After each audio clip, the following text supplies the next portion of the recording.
Hi, everyone. Welcome to our final session of the day. We've hoped that everyone's gotten a lot out of the session so far.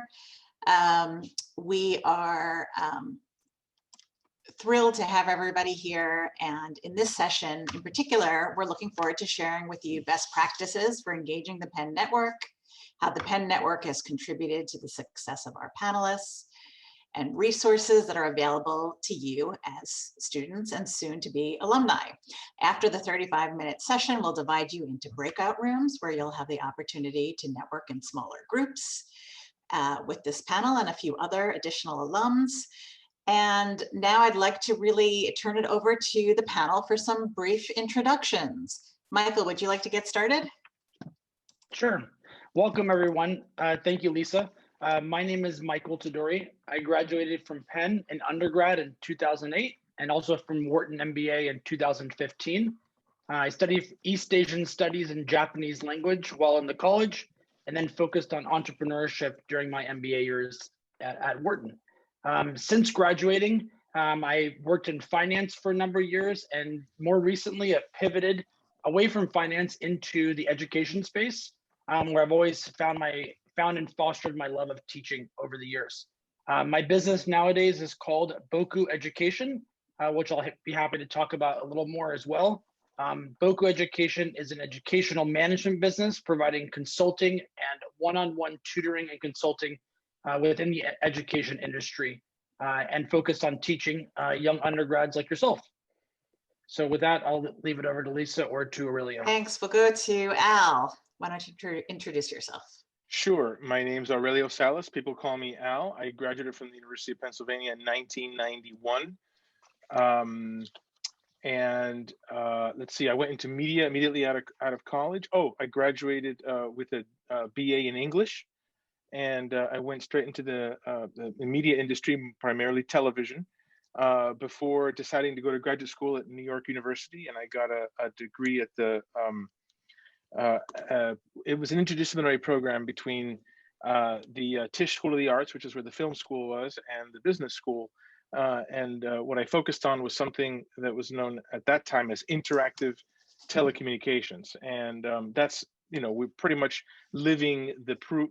We're using the tools that we used to do research about back in the 90s when I went to grad school. And that led me into, believe it or not, I did go to a startup early in my career. It was a technology-enabled consulting firm that helped large financial institutions figure out what to do with this thing called the internet, which was literally coming out of its, just growing out of its nascency in the mid 90s. And when I began working with these institutions, ultimately they recruited me away, and I learned how to become a deal maker. I became a finance guy while working for these institutions, and now I run my own boutique corporate finance and mergers and acquisitions advisory firm. So I didn't do the Wharton thing, but now I do what a lot of Wharton guys do, a lot of Wharton graduates do. But I have a degree from the college, and I'm really proud of the fact that I was able to kind of put those two things together. And I'd love to tell you more about Cypress Advisors. But essentially, we work with founder-led companies, and we help them raise capital. We help them do the complex transactions that they need to do to keep growing. And sometimes those transactions involve actually the full or partial sale of the business to a large corporate acquirer. So that's the kind of work that I do. Thank you, Al. Sure. And now we'll go to Elise Betz, if you want to introduce yourself to everyone. My pleasure. Hello, all you wonderful Penn students. I am really happy to be with you today, and with Michael and Al and Lisa. I work in the Central Alumni Relations office right across the walk from the Love Statue, and man, do I miss it. We've been working from home since March, but that hasn't slowed us down. We work with all 300,000 living alumni and all 22,000 Penn students, including graduate and professional students. And for those of you who've done any of our Penn Traditions programming, that actually was a program that I founded in 2003. I've been at Penn for 20 years. And the big class photo with your class year on Franklin Field or Penn Park where you wear your Penn Tradition shirt. That is one of the things that I founded. So I am very entrenched in the Penn community and happy to share ways that you can connect. Thanks, Elise. I'll give myself a quick introduction. My name is Lisa Trentler. I'm happy to see everybody here. I graduated in 1994 with a degree in international relations. My first career out of undergrad was in business strategy consulting, although I dabbled during my summers in government and in import-export. I returned back to Penn a few years later to get my MBA from Wharton and a master's in international affairs, focusing in Spanish and Latin America. And I had gone back to consulting after business school, but then decided to take a little bit of an entrepreneurial track where, for me, I felt it was most rewarding to work with smaller businesses. And for the past, I want to say 18 years or so, I've been working to help entrepreneurs launch their businesses, in particular female entrepreneurs. And more lately, I've been getting very involved in educational programming, particularly in helping entrepreneurs grow, and also helping with identifying career paths for people who are interested in pivoting or sort of finding a new calling, in particular in entrepreneurship. I happen to have a daughter who just started as a freshman, and one little interesting tidbit about myself, I'm so ingrained in Penn, it means so much to me. I actually met my husband my first week of freshman year.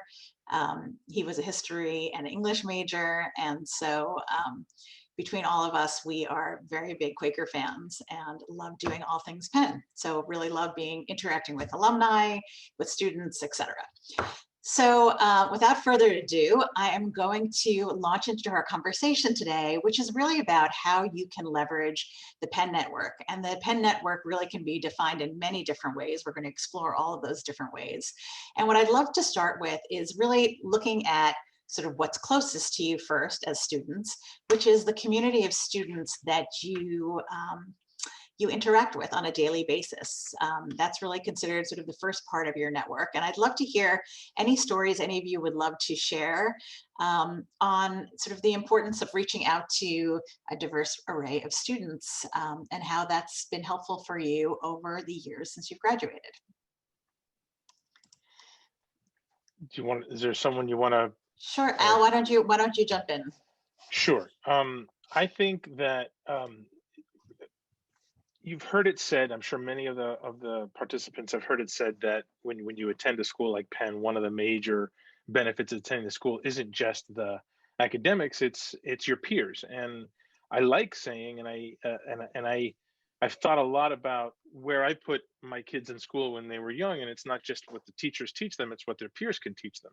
So your peers at the University of Pennsylvania have a lot, should and ought to have a lot of influence in how you approach your studies and how you approach your post-college life. And it starts with, you're going to hear me say this more than a few times during today's call, it starts with relationships. You have to genuinely like the people who obviously become your friends, and they're going to have a lot of influence in the directions you can go with your career and with your experience at Penn. But you also have to know how to get along with people who you might not automatically see an affinity, find an affinity with, because that's when you're really gonna learn. And I would simply just say that I had the good fortune of being on a varsity team at Penn, and they were the rowing team at Penn and my fraternity were great resources for getting to know people and sort of having a home where a base of operations, if you will, to get to know lots of other people. It's a good idea. Most of you guys, I think, are juniors and seniors, so you've kind of already found your campus home, if you will. But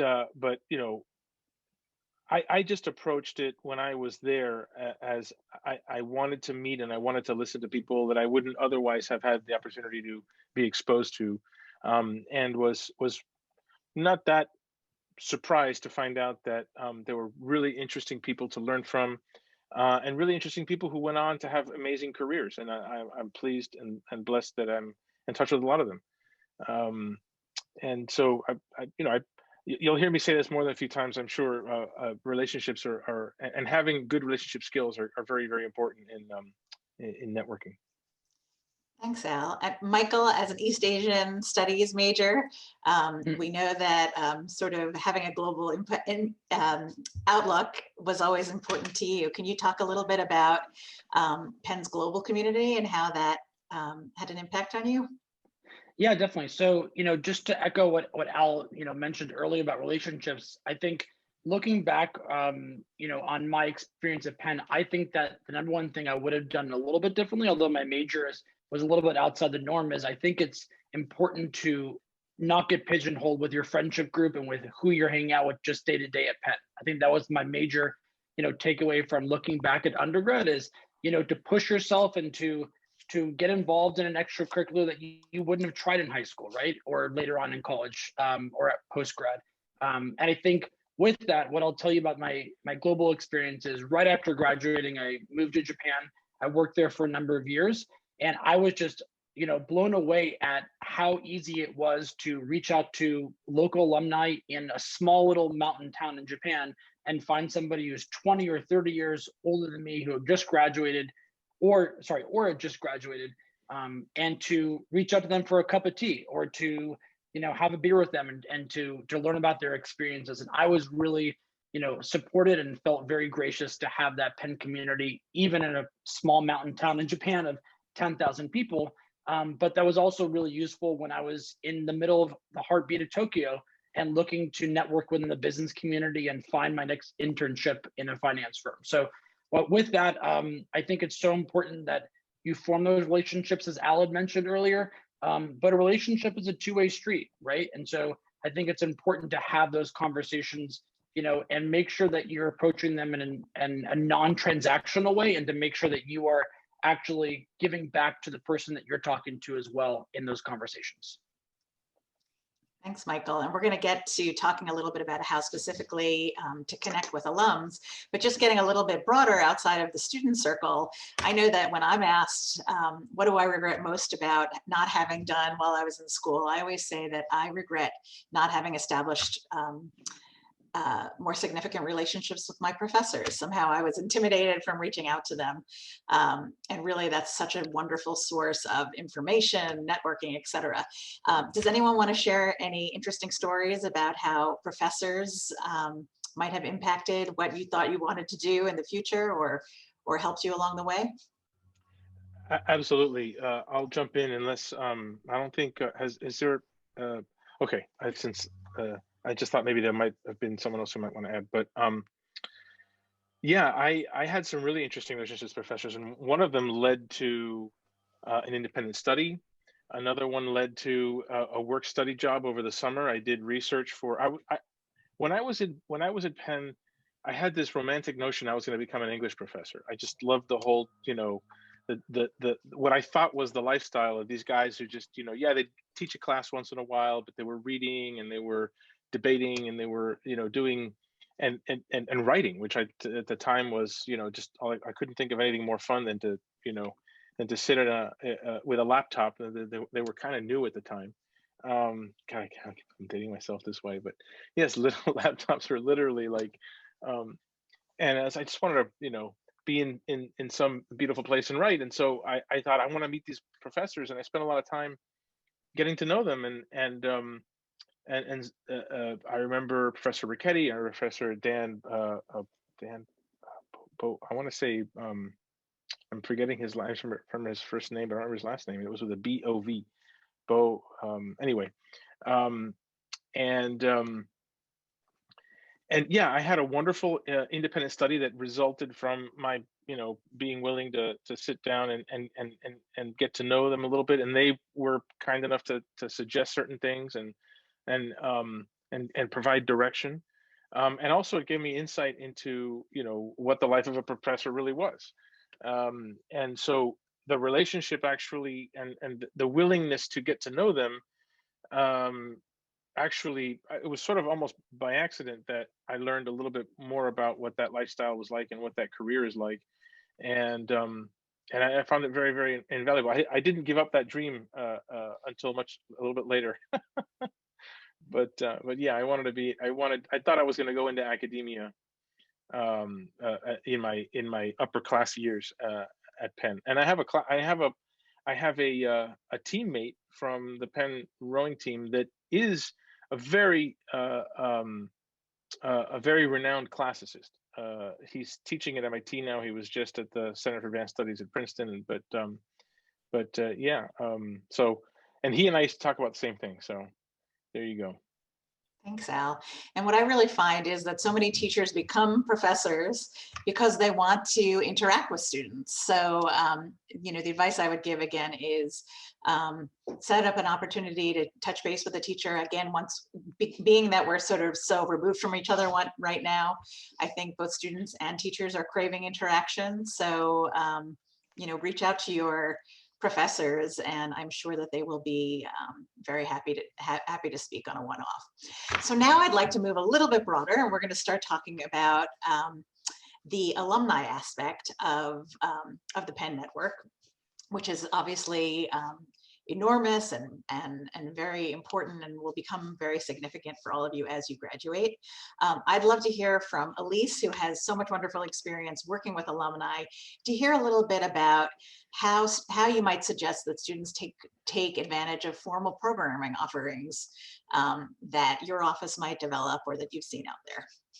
Yeah, thanks, Lisa. So everything we do, with very few exceptions, for example, like reunions, like you might not want to go to the 5th reunion, but just about everything else, including our regional clubs, which are basically groups of volunteers. And just like Michael said, in that small mountain town in Japan, he found Penn alumni.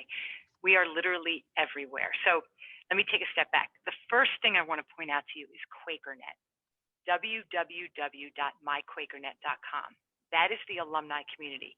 You can find everybody and anybody. There's search words you can use. You can find people who are in an industry you're interested in, who may have studied what you're interested in, where you live.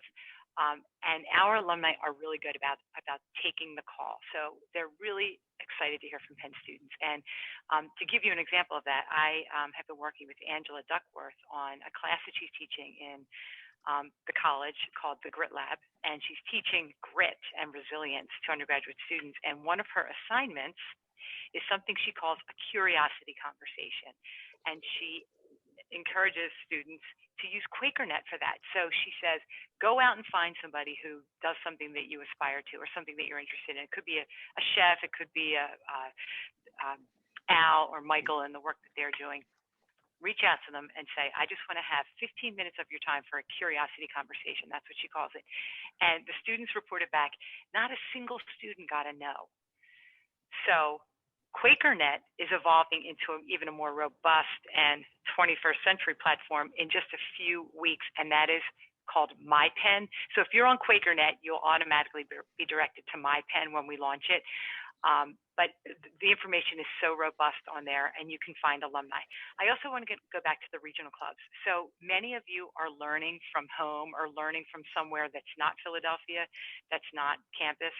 And our regional clubs have been openly welcoming, encouraging our current students to interact with them. In fact, we just did a series of programs called Penn at Home, where we had 11 regional clubs do events for students. I don't know if any of you all did them, but we're going to be doing some more.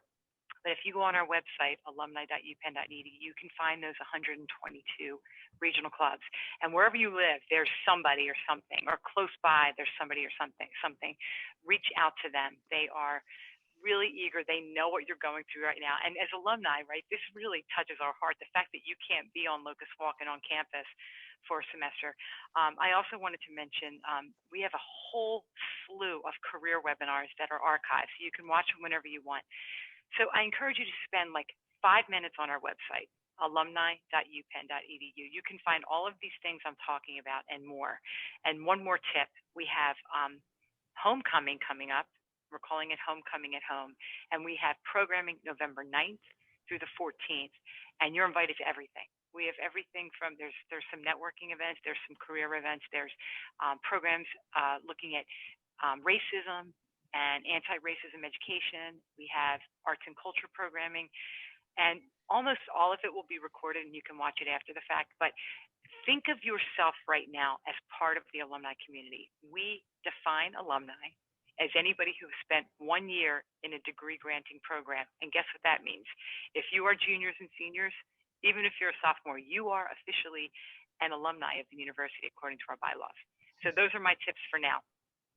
Thanks so much, Elise. So there's so many robust programs. And one of the questions that I have for our panelists is, when you hear about things like Ben Connect and all these wonderful programs to reach out to alums, and I think one of the themes of today that a lot of our students probably have heard already is that when you get in touch with an alum, most likely they will respond. They really care about getting back to and connecting with students.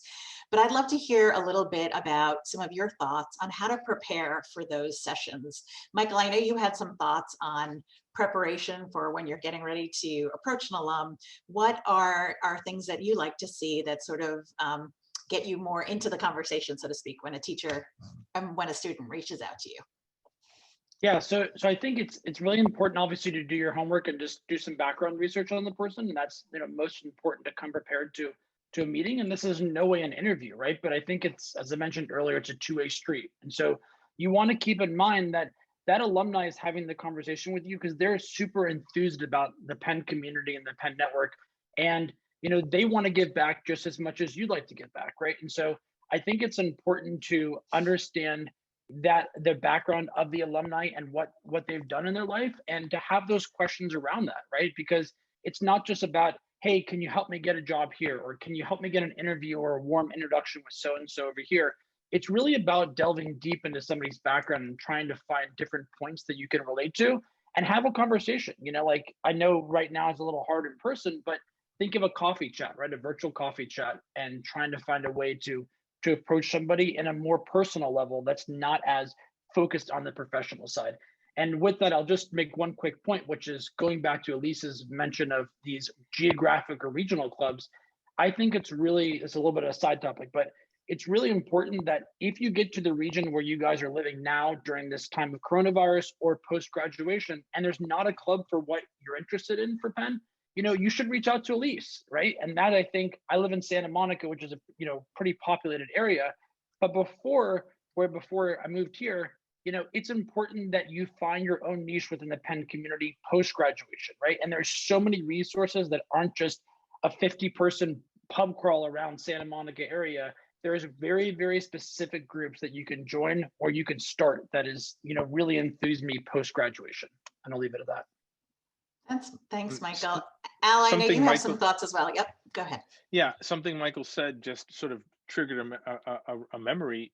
When I started my firm, Cypress Advisors, and a lot of the work I did was work representing founder-led companies outside the U.S. And I found myself through professional networking, traveling to Colombia, to Mexico, to Panama, and invariably I found myself meeting people whose uncle or father or brother, or sometimes they were Penn grads, or they might have been, they might have graduated from Columbia, but their dad went to Penn or whatever, and not only it helped a lot business-wise in terms of people feeling like being a Penn grad was a known quantity, right? And it certainly helped a lot in terms of earning the trust and sort of lowering the barriers, the trust building barriers that you need to get hired for the kind of work that I do. But it was very reassuring to be traveling for work and knowing that that I had something to talk about, to break the ice with someone I was meeting for the first time, and I was, traveling abroad, and it was, a combination of, being in the right circles, but also of influential business people who were, going to, help me get my my firm off the ground. But they became clients, and to this day, I have a lot of clients who are Penn grads, and So I couldn't agree more with the idea that you might find yourself off far afield from where you think the large concentration of Penn alumni are, but if you do a little digging and if you call Elise, which I think is a great idea. I mean, if I'd known, I think it would have been a great idea for me to say, I'm traveling to Panama for business development. I'll be there for a week. Who can I reach out to who's in the Penn network? And I didn't do that. I discovered them by accident, but I think I would have done a lot better if I'd called Elise. So that was a great suggestion, Michael. Thanks, Al. Elise, as you know, networking looks so differently these last few months. It's not sort of being in a room and informally being able to talk to alumni. Can you talk a little bit about ways that you're seeing networking evolve on a virtual basis and how that's looked different than the traditional marketing between alumni and students in the past? Yeah, that's a good question. So we've done a couple things. So the first thing I want to mention, I neglected to mention the platform Ben Connect. That's another, the idea of mentoring is somewhat intimidating to many people, including people my age, but a lot of students are like, oh, I don't want this long relationship. I just have a couple questions. So we like this idea of what we call flash or micro mentoring. So connections on these platforms are happening on Ben Connect. There's something called Penn Flash, and it was started for first generation low income, highly aided students, the Penn First Plus population, but we've kind of expanded it where you can go in, ask a question, and get multiple alumni to answer it. So that's one thing we're doing. And we're also looking at a university-wide flash mentoring platform that will enable you to talk to people in the law school or in the dental school, across all the SAS programs. And I think Ben Connect does that really well for SAS, and we're hoping to expand this so that you can reach out across the university. The other thing we've been doing is we're doing something we're calling a career impact series, CIS, and looking at the way careers have changed since COVID. And there are some very tangible things that have changed in all of our fields. And we start with a short panel, and then we end with breakout rooms where you could go in and speak to each individual panelist. We work with career services on this, and they told us to focus on the following careers: the environment, social impact, education, and entertainment, those four. So we got some expert alumni. They were all amazing. Students listened, then they went and they asked questions. And we're going to continue this series, so I will make sure that I get that to Kathy and SAS and everybody on this panel. And the difference here is, one, you're not intimidated because it's not one-on-one, but you can be in a room with a movie producer or Al or Michael or Lisa, who's an expert in their field, and you can kind of listen, and then you can ask a question or not. It's up to you. And most of these panelists have made their personal contact information available, like right on these events. So we're doing that. We're doing something called Penn Flash Presents. So Penn Flash is another flash mentoring program that you can find. In fact, I'll put that in the chat, where we are having students lead discussions. We did one on, and this was their choice of calling it, they called it Queers in Careers, and it was really for LGBTQ community to think about what it would be like to go into a career. We did one on law, and we had some people who did not even think they were going to be involved in the law when they were at Penn as undergrads, but then ended up in the law. So there's so much happening. It's just like, how do you figure out where something is when you need it? That's what I hear most from alumni. They're like, well, I really need this. And I'm like, oh, we have that. So my email address is ebetz@upenn.edu. If you need something, reach out to me, because we're doing a lot of different things. And if there's something that we're not doing that we could help with, we've been very easily flexing and pivoting into new programming. So I'd love to hear from you, because you are our community. Our students become our alumni. Lisa, Al, and Michael were all where you are right now, just a few short years ago. So I really mean that. Stay in touch with me. We have a staff of about 40 people who are thinking about this and doing this, and our students are our alumni. We're all one community. So Thanks, that's Elise. what we have going on. Sure. Elise, if you don't mind putting your email address into the chat so that people can find it to get in touch with you. I want to pivot a little bit now to what's in store for all of you as you graduate from Penn. Obviously, there are so many support resources as your students, but after you graduate, the network really keeps giving. And I'd love to hear from you. Michael, maybe you can start to talk about a little bit on how the Penn network helped you think about some of your career pivots. You've certainly made some changes over the years. Have you reached out to Penn alums in helping to make some of your decisions? Yes, a great question, Lisa. And I think I just thought of it as Lisa was talking as well, but one of the classes that I took as an undergrad was an academically based community service class. And it was on smoking cessation. And so what we did actually is we learned a module on how to best teach smoking cessation to teenagers in the Philadelphia community, and then go out and actually teach those programs and interact with the students, right? And so one of the things is I pivoted once I graduated, worked in finance for about 7 or 8 years, is I really, really missed the part of the actual teaching aspect of that classes, right? And that's where I was mentoring kids over the years. And I think that really allowed me to think back to how I can better connect to the Penn community. And what I did was twofold. I reached out to that same professor who was teaching that class, who was still at Penn teaching the class, and got back in touch with him to ask for, career development, lesson development, curriculum development materials. And then secondly is I just reached out on QuakerNet, right, to looking in my local area of Santa Monica and said, who is involved in education or educational management? And I spoke to a few alumni around here locally, this is before COVID, face to face, and just said, hey, I know that you worked in this area. I know that you work in education now. What do you think about my idea in XYZ, right? And just had very open communications, just, coffee chats, informal, not asking for an internship, not a specific ask in any way, but just understanding how they transitioned, right, to multiple different careers. And by then they had been in 4 different careers, right? And I think that gave me the confidence and the intellectual ability to say, hey, it's okay to step out of this kind of safe harbor that I thought was going to be my career, right? I think that was a support that I found in the Penn network at that time that I think was pretty unique and very excited about. Thanks. Al, I know you've been very involved in taking part in a lot of alumni programs. Can you tell us a little bit about those programs that you've found to be most rewarding as an alum? Sure. I